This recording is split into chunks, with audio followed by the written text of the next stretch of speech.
Hello and welcome. This is the Greenbrier Valley Church of the Nazarene with your daily devotion. Today is Monday, September the 11th.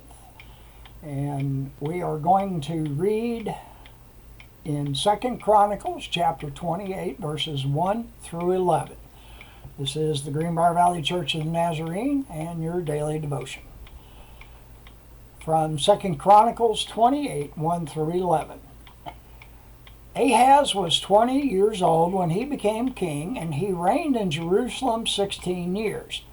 Unlike David his father, he did not do what was right in the eyes of the Lord. He followed the ways of the kings of Israel and also made idols for worshiping the Baals.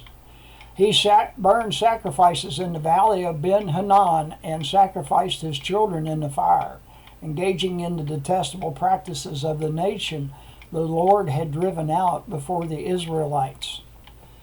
He offered sacrifices and burned incense at the high places, on the hilltops, and under every spreading tree. Therefore the Lord his God delivered him into the hands of the king of Aram. The Arameans defeated him and took many of his people as prisoners, and brought them to Damascus. He was also given into the hands of the king of Israel, who inflicted heavy casualties on him. In one day, Pekah, son of Remaliah, killed 120,000 soldiers in Judah, because Judah had forsaken the Lord, the God of their ancestors. Zikri, an Ephraimite warrior, killed Manasseh, the king's son, Arakeam, the officer in charge of the palace, and Elkanah, the second to the king.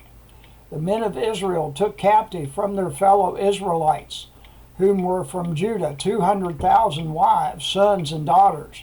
They also took a great deal of plunder, which they carried back to Samaria. But a prophet of the Lord named Oded was there, and he went out to meet the army when it returned to Samaria.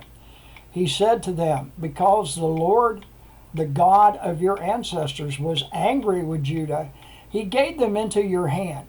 But you have slaughtered them in a rage that reaches to heaven.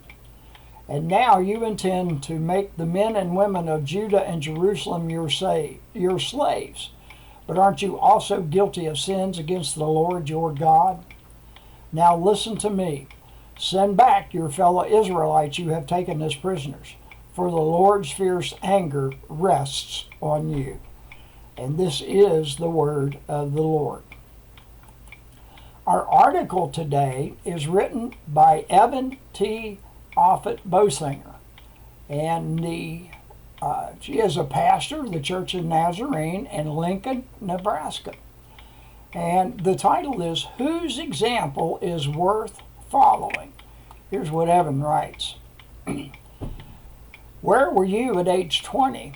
King Ahaz has been given the reins of kingship, and many 20-year-olds started looking around him to figure out what to do. He followed others' leads and interactions with people, how money and time were spent, and in worship.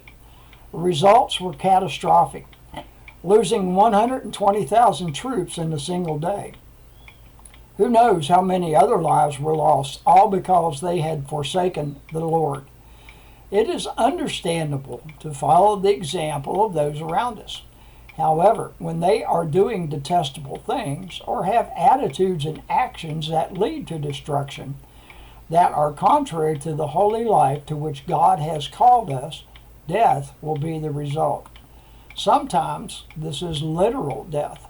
Other times this results in the death of relationships, death of the fruit of the Spirit in our lives, and death of our senses to be turned into the Holy Spirit.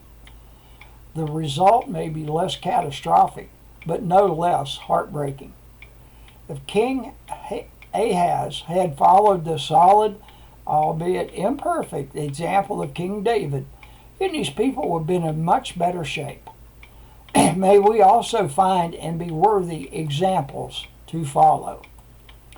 The hymn is "Teach Me Thy Way, O Lord" by B. Mansell Ramsey.